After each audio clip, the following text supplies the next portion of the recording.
ये कहानी है होनोलुलु पुलिस डिपार्टमेंट की। वैसे तो होनोलुलु पैसिफिक ओशन में बसा एक बेहद ही खूबसूरत आइलैंड है। हवाई आइलैंड्स का राजधानी कहा जाने वाला ये सुंदर सा द्वीप शहर यूएसए के पश्चिम में लोकेटेड है और यूएस आइलैंड चेन का गेटवे कहा जाता है। मगर इन खूबसूरत वादियों के बीच बसा होनोलुलु पुलिस डिपार्टमेंट सिर्फ एक आम पुलिस एकेडमी नहीं है। यहाँ कुछ अजीब और पैरानॉर्मल घटनाएं अक्सर होती रहती हैं। बहुत सारे ऑफिसर्स, स्टाफ और सिक्योरिटी पर्सनल ने इन रहस्यमयी घटनाओं को अपनी आंखों से देखा है। क्या सच में यहाँ कुछ अलग और भयानक चल रहा है?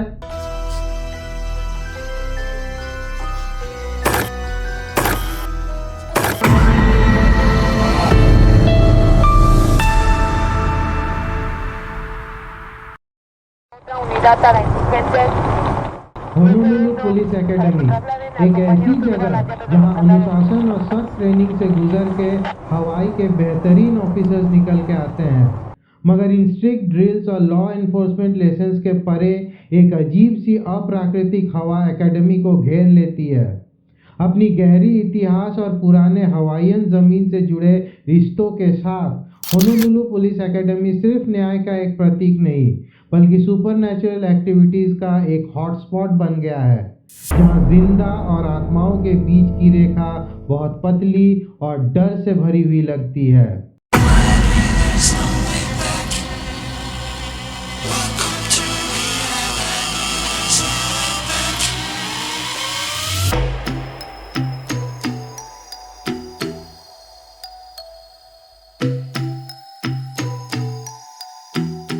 होनोलुलु पुलिस डिपार्टमेंट एक ऐसी जगह पर बनी है जो पहले सन 1800 के दौरान बसेस और स्ट्रीट कार्स का डिपो और गराज हुआ करता था।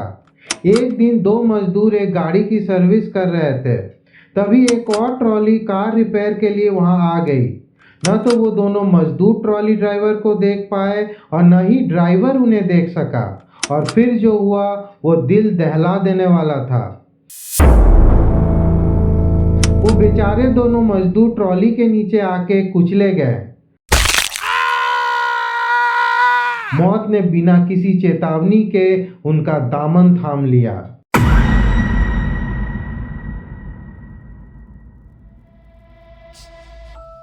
इसके अलावा भी पुलिस डिपार्टमेंट के पहले फ्लोर पर एक म्यूजियम है जो पुराने पुलिस आर्टिफैक्ट्स और यूनिफॉर्म से भरा पड़ा है। ये सिर्फ कपड़े और सामान नहीं हो सकता है, इनमें उनके पहले मालिक की कोई कहानी, कोई एहसास या शायद कोई अनजान शक्ति छुपी हो। क्या इन यूनिफॉर्म्स में उन पुलिस वालों की यादें अभी भी जिंदा है? क्या ये सिर्फ एक म्यूजियम है या फिर कुछ और भी?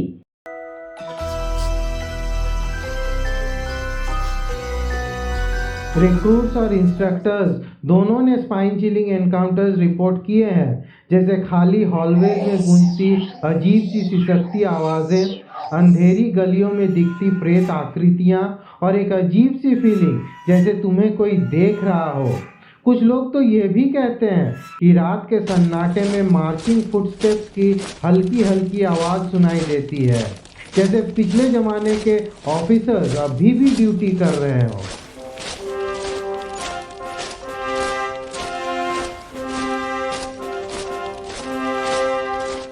वैसे तो कई सारी भूतिया या अननेचुरल किस्से भरे पड़े हैं होनोलुलु पुलिस डिपार्टमेंट के भंडार में, मगर हम एक फॉर्मर पुलिस ऑफिसर और एक सिक्योरिटी गार्ड के शेयर किए गए तजुर्बे को डॉक्यूमेंट करने जा रहे हैं।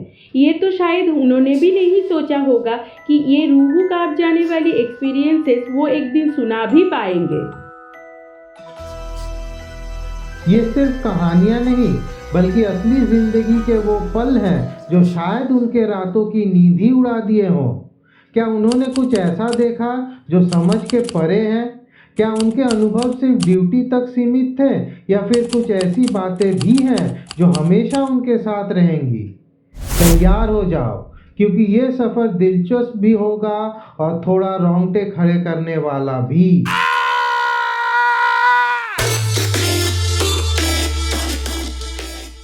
हमारी पहली कहानी है एक गहरे और सुनसान रात की, जब एक हथियार से लैस सिक्योरिटी गार्ड बिल्डिंग की रूटीन चेक पर निकला हुआ था और बिल्डिंग के दरवाजों की जांच कर रहा था।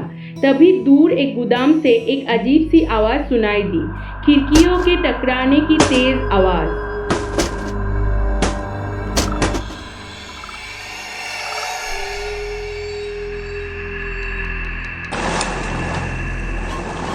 लेकिन उस रात न तो बहुत ही तेज हवा चल रही थी और न ही उस वक्त गोदाम में किसी को होना चाहिए था।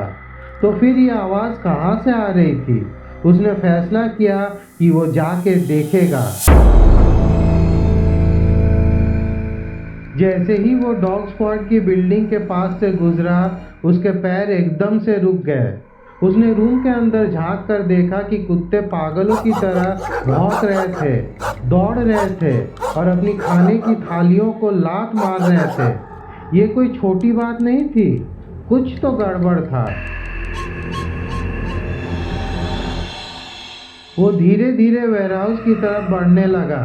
जैसे ही उसकी नज़र खिड़कियों की तरफ पड़ी, उसका दिल एक पल के लिए थम सा गया।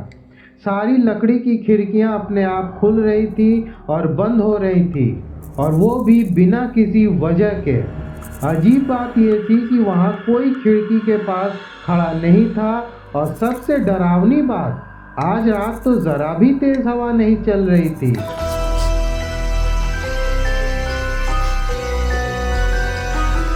वो हर कदम संभल के रखते हुए गोदाम के और करीब जाने लगा। जैसे ही वो बिल्डिंग के दरवाजे तक पहुंचा, एकदम से सब कुछ रुक गया। पूरा माहौल एकदम सन हो गया। कुत्ते भी एक पल में चुप हो गए। उसका दिल तेजी से धड़क रहा था। उसने पुलिस टॉर्च मजबूती से थामी और जोर से चिल्लाया, कोई है वहाँ? चुप, सिर्फ गहरी बेजान खामोशी।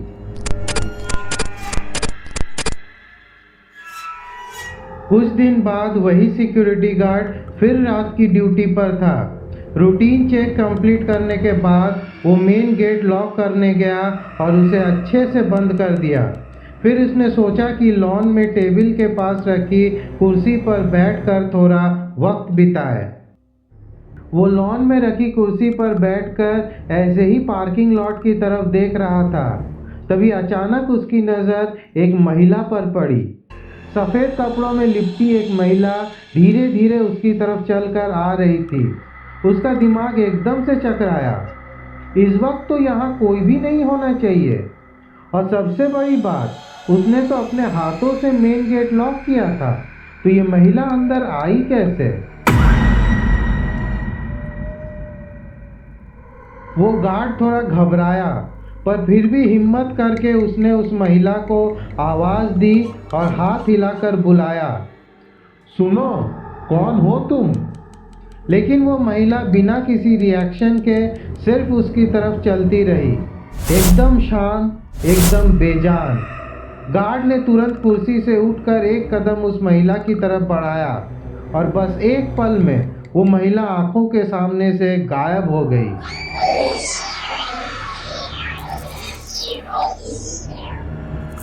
उसका दिल जोर जोर से धड़क रहा था। उसने सोचा कि अभी के अभी अपने सुपरवाइज़र को फ़ोन करके ये सब बताना होगा। लेकिन जैसे ही उसने सिक्योरिटी रूम की तरफ मुड़ने के लिए कदम बढ़ाया, उसके पैर रुक गए। वही महिला, वही सफ़ेद कपड़े, वही डरावनी शक्ल उससे थोड़ी ही दूर में खड़ी थी, पर अब की बार उसकी आंखें सीधा गार्ड को घूर रही थी। और फिर बिना पलके झपकाए वो धीरे धीरे गार्ड की तरफ चलने लगी। उसकी बड़ी बड़ी और भयानक आंखें सिर्फ गार्ड पर ही टिकी थी। गार्ड की सांस अटक गई, हाथ पैर एकदम जम गए। वो चिल्लाना चाहता था पर गला सूख गया, एक शब्द भी मुंह से निकल नहीं पा रहा था। और वो महिला अब और करीब आ चुकी थी, बहुत करीब। उस महिला का चेहरा इतना डरावना था कि गार्ड का खून जमने लगा। उसकी आंखें गुस्से से भरी थी, जैसे कोई गहरी नफरत उसके अंदर हो। वो बस कुछ ही मीटर दूर थी और अचानक एक पल में हवा में गायब हो गई। गार्ड ने जोर से सांस ली, जैसे मौत के मुंह से बचकर आया हो। उसकी हिम्मत टूट चुकी थी। उसने इधर उधर देखा पर आसपास कोई नहीं था, बस एक गहरी भयानक खामोशी। वो वहीं खड़ा रहा, कुछ और आवाज़ें सुनने की कोशिश की, पर सब कुछ एकदम शांत था। वो अपनी सांसों को सुन सकता था। पसीने से तरबतर उसने अपनी जेब से रुमाल निकाला और अपना भीगा हुआ चेहरा पोंछने लगा। धड़कते दिल के साथ वो फिर से लॉन में टेबल के पास रखी कुर्सी पर बैठ गया। होश संभालने की कोशिश करने लगा, पर एक बात तो पक्की थी, ये रात शांत रहने वाली नहीं थी। उसने फैसला किया कि अब और नहीं, अपने सुपरवाइज़र को कॉल करके ये सब कुछ बताना ही पड़ेगा। जैसे ही गार्ड कुर्सी से खड़ा हुआ, उसका दिल एक पल के लिए रुक गया। वही डरावनी महिला अब उसके सामने वाली कुर्सी पर बैठी थी, बिल्कुल पास। टेबल के वहां आ रही हल्की रोशनी में गार्ड उसका चेहरा बिल्कुल साफ देख सकता था। वो भयानक गुस्से से भरी आंखें सिर्फ उसको ही घूर रही थी। गार्ड का गला सूख गया, पैर थरथराने लगे। अब एक पल भी वहां रुकना उसके लिए मुमकिन नहीं था। उसकी सांसें फूलने लगी थी। जैसे तैसे वो एक झटके में कुर्सी से उठा और जान बचाने के लिए सिक्योरिटी रूम की तरफ पागलों की तरह भागने लगा। भागते भागते किसी तरह वो रूम तक पहुंचा और अंदर घुसकर जोर से दरवाज़ा लॉक कर दिया। गार्ड रूम के एक कोने में जाकर बैठ गया। उसका दिल इतना तेज धड़क रहा था जैसे सीधा सीने से बाहर ही आ जाएगा। कुछ समय बीतने के बाद गार्ड ने थोड़ी हिम्मत जताई और धीरे से अपने कमरे की खिड़की से लॉन की तरफ झांक कर देखा, लेकिन वहाँ कोई भी नहीं था। एक भी इंसान नहीं, एक भी आवाज़ नहीं। पर क्या वो महिला सच में चली गई थी या अब भी आसपास कहीं थी? पता नहीं, मगर सिक्योरिटी गार्ड ने वो रात उस सिक्योरिटी रूम के बंद कमरे में बिताई।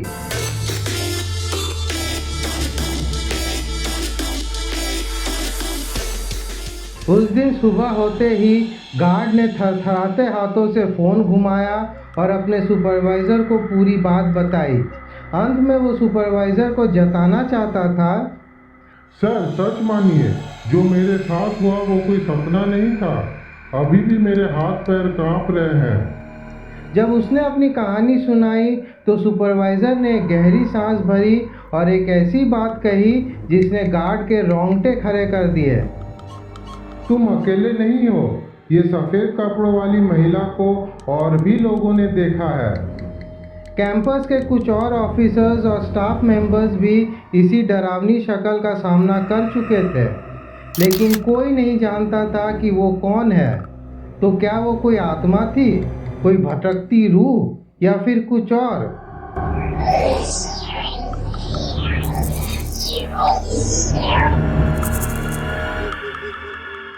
हमारी दूसरी कहानी पुलिस डिपार्टमेंट के पहले फ्लोर पर मौजूद एक पुराने म्यूजियम की है। ये जगह सिर्फ एक संग्रहालय नहीं, बल्कि उन कहानियों का भंडार है जो समय के साथ कई खो गए हैं। पुराने पुलिस यूनिफॉर्म्स और टोपियाँ, जंग खाए हुए हथियार और वो फाइल्स जो सिर्फ धूल से भरे हैं। हर एक चीज़ अपने अंदर एक अनकही दास्तान समाये हुए हैं। और है एक आवाज़,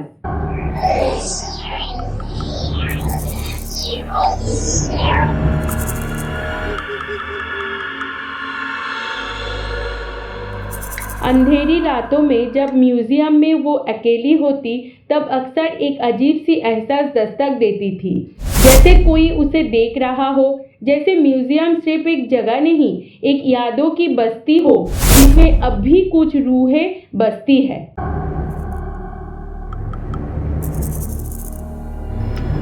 एडा क्रम नाम था उनका। फिलहाल एक रिटायर्ड एचपीडी ऑफिसर जिन्होंने अपनी ज़िंदगी का एक बड़ा हिस्सा कानून की रखवाली करने में बिताया, रिटायर होने से पहले एक और जिम्मेदारी उनके कंधों पर आई। एचपीडी लॉ इन्फोर्समेंट म्यूज़ियम को एक नया रूप देना, एक नई पहचान देना। जब उन्होंने पूरे जोश के साथ म्यूज़ियम का रूपांतर शुरू किया तो उन्हें कुछ अजीब महसूस होने लगा। एक हल्का सा लेकिन गहरा एहसास। ये जगह सिर्फ एक म्यूज़ियम नहीं थी, ये एक कहानियों का भंडार था। और ये कहानियाँ सिर्फ किताबों तक सीमित नहीं थी, ये यहाँ के हर एक कोने में बस चुकी थी।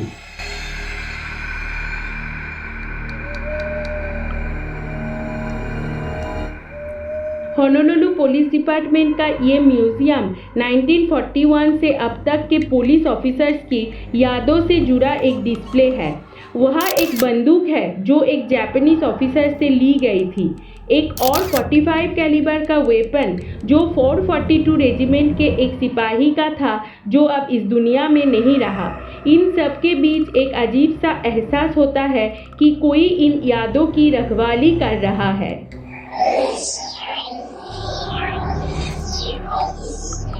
लोग आते और वहाँ रुककर म्यूज़ियम में रखे आर्टिफैक्ट्स को देख इतिहास के गलियारों में खो जाते। और ठीक उसी वक्त बिना किसी वजह के उनके गर्दन के पीछे ठंडी सांसों का एक एहसास होता है, जैसे कोई उनके बिल्कुल करीब खड़ा हो, मगर जब वो मुड़ कर देखते हैं तो वहाँ कोई नहीं होता है।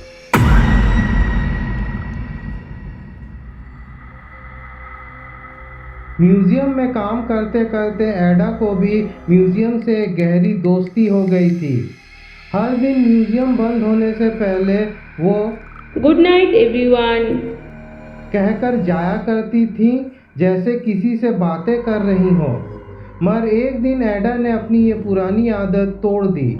उस दिन वो बिना अलविदा किए ही चली गई और 3 दिन की छुट्टी के बाद जब वो वापस आई तो उन्होंने कुछ ऐसा देखा कि उनके होश उड़ गए।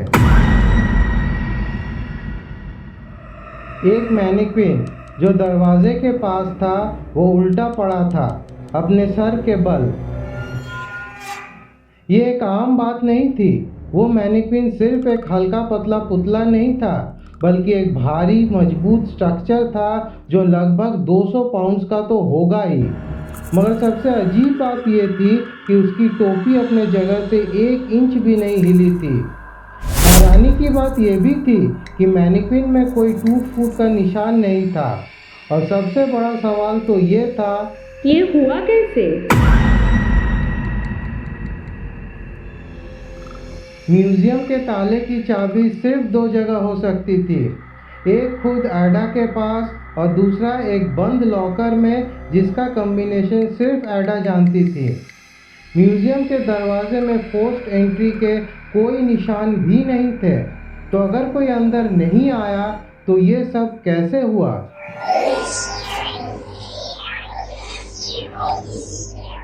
ऐसे कई सारे छोटी बड़ी घटनाएं एचपीडी का हिस्सा बन चुकी है। एक दिन कुछ छोटे बच्चे और बच्चियां एक स्कूल टूर पर एचपीडी आए हुए थे। बच्चे म्यूज़ियम घूम रहे थे जब एक पर्टिकुलर बच्ची ने देखा कि एक मैनिक्विन का हाथ धीरे धीरे उठकर उसकी तरफ पॉइंट करने लगा। एक पल के लिए उसे लगा कि शायद ये उसका वहम है, मगर जैसे ही उसने मैनिक्विन को गौर से देखा उसके होश उड़ गए।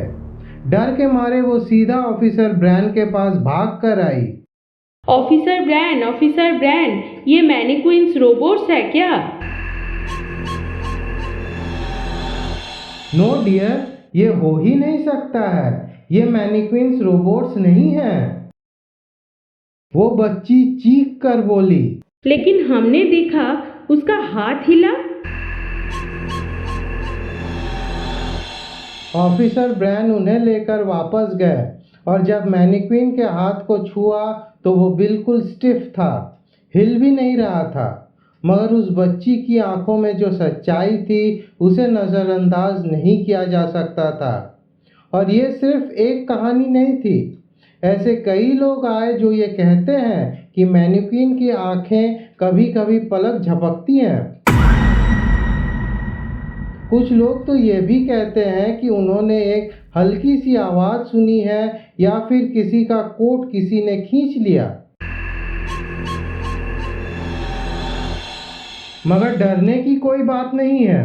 ये म्यूज़ियम सिर्फ एक जगह नहीं है, ये एक कहानी है, एक जीती जागती यादों का हिस्सा। ये वो लोग हैं जो कभी इस फोर्स का हिस्सा थे और आज भी किसी न किसी रूप में इस जगह की हिफाजत कर रहे हैं।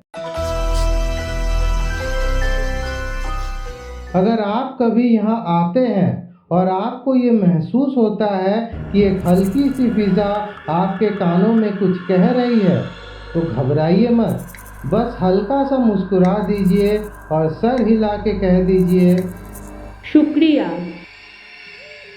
क्योंकि ये वही लोग हैं जो पहले भी रखवाली करते थे और आज भी इसी म्यूज़ियम की दीवारों के बीच अपनी ड्यूटी निभा रहे हैं।